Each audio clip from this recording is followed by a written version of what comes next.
मोनसे गोजोनथाव खौरां।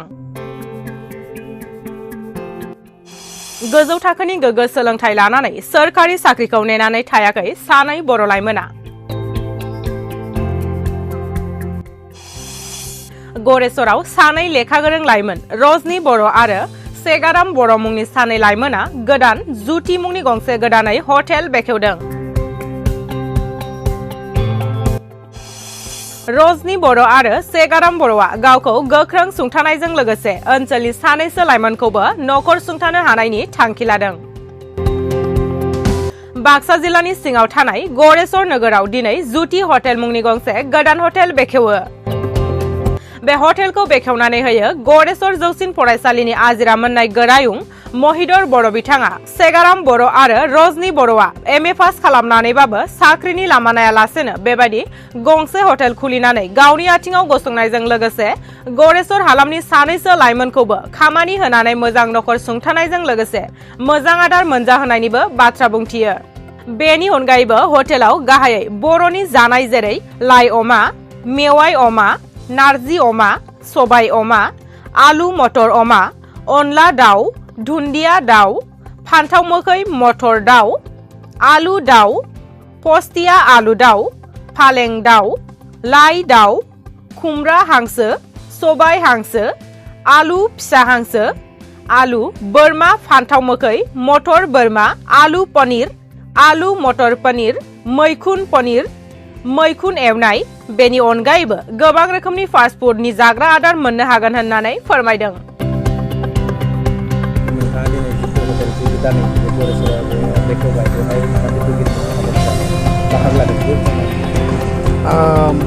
आङो बे गोदानै बेखेवनाय हटेल जुति हटेल आरो रेस्टुरेन्ट बेनि बिगोमा रजनी बर' आरो ओमफ्राय सेगा बर'खौ गिबि गिबियावनो आङो साबायखर होदों। मानोना बिथांमोना दासिमबो साख्रि बाख्रि मोनाखै आरो साख्रि बाख्रि मोनि हिसाबैहा हटेल जेनिखि उद्योग बे उद्योगनि गेजेरजों गावसोरनि जायनाखि जिउ खुंनायनि लामा बे लामाखौ दिहुननो नाजादों। बे जोबोर साबायखर होथावना आरो बाख्नायथावना आरो आसा फारिदों बे हटेलनि गेजेरजोंहा जोंनि गरेसर ओनसोलावहा जिहेथु मोजां जानायनि जेनाखि खाबु बे खाबुखौ होनो हागोन होननानै आं सानदों। बेनि बादैबो गुबुन गुबुन बेबायदिनो सोरबा गोजाननिफ्राय फैबाथाय मोजां जाहाथे लोंनायनि बेब'स्था खालामनो हायो, जाहोनायनि बेब'स्था खालामनो हायो। बेखौ गावसोरनि रांखान्थियारि मदद मोननाय लोगोसे जोंनि बे ओनसोलनि जेसेबांनाखि गोनांथि बे गोनांथिफोरखौ सुफुंनो हानायावहा मोनसे मैखोम बाहागो लानो हागोन होननानै आं आसा फारिदों।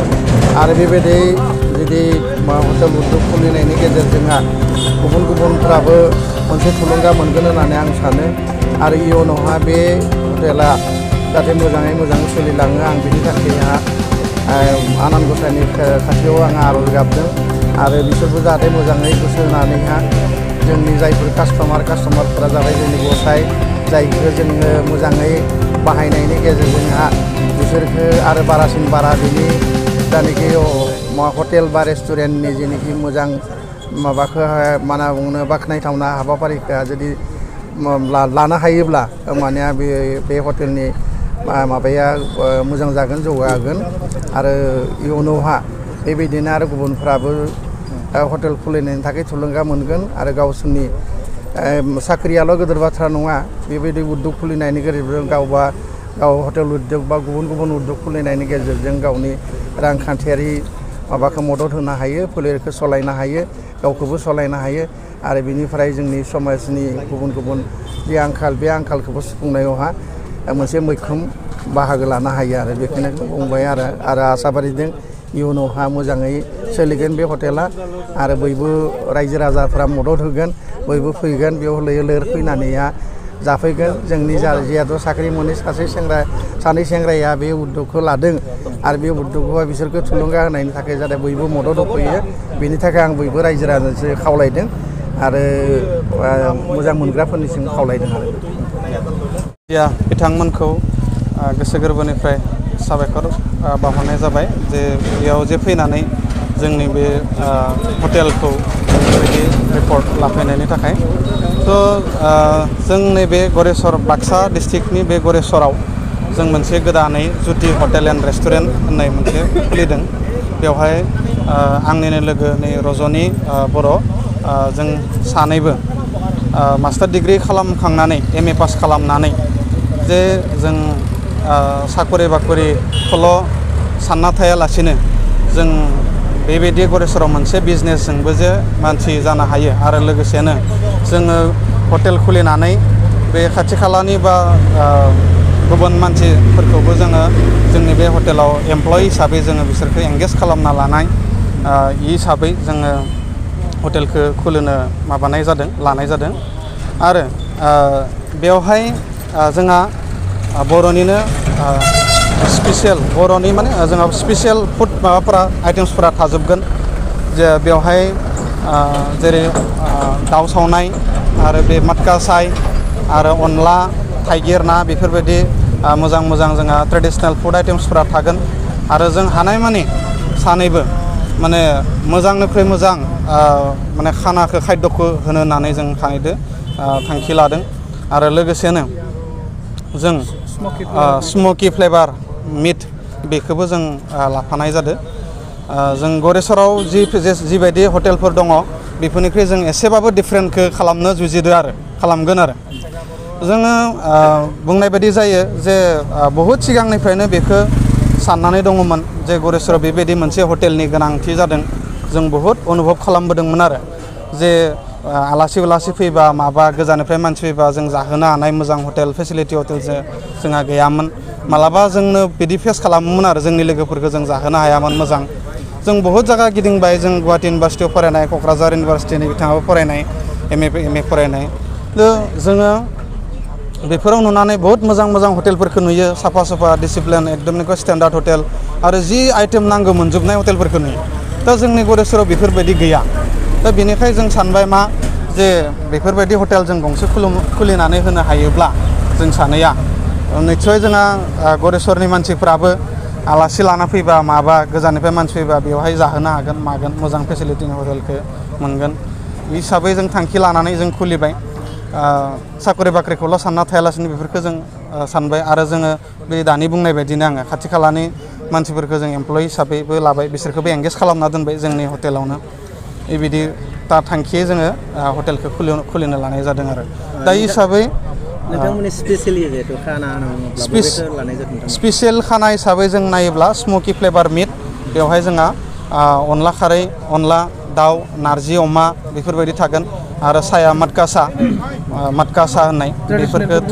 जों माने बेफोरखौ गुबुन स्टेटआवसो खोनायोमोन मटका सा होननायफोरखौ जों दिनै बेवहायनो गरेस्वरावनो होनो होननानै जों आखायाव लाबाय जाहाथे जों आरो जों नाजागोनबो आरो होखागोनबो जों बेखौ जोङो खालामदों आरो क्वालिटि फुड आइटेम्सखौ होगोन आरो जों जे नारजि अमा बेफोरबायदि थागोन आरो जोंहा बे मा होननानै बुङो खुसिया थागोन बोथोरनि मैगंफोर थागोन जेरै थाइगिरदो ना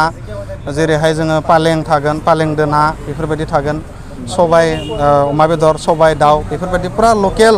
आरो माने ट्रेडिशनेल फुड आइटेम्सफोरजोंनो बेफोर थाजोबगोन आरो जेनेबा जाय बिथांमोना जाग्रा बिदि मोनजागोन कास्टमारा बायगिरिफ्रा जागिरि बिथांमोना माने जिबायदि नागिरो बेबायदि फुडखौ मोनजोबगोन आरो बोथोरनि मैगंफोरखौ बोथोरनि मोनगोन आरो बे जाबायदि मैगं दा सोलिबाय दं बोथोराव बेफोरखौ मोनगोन जों बेफोरखौ लाखिजोबगोन आरो स्पेसियेलि जोंहा बे हिसाबैनो मटका साखौ लादो बेनिफ्राय आरो स्मकि फ्लेभार मिट लादो आरो जाहाथे बे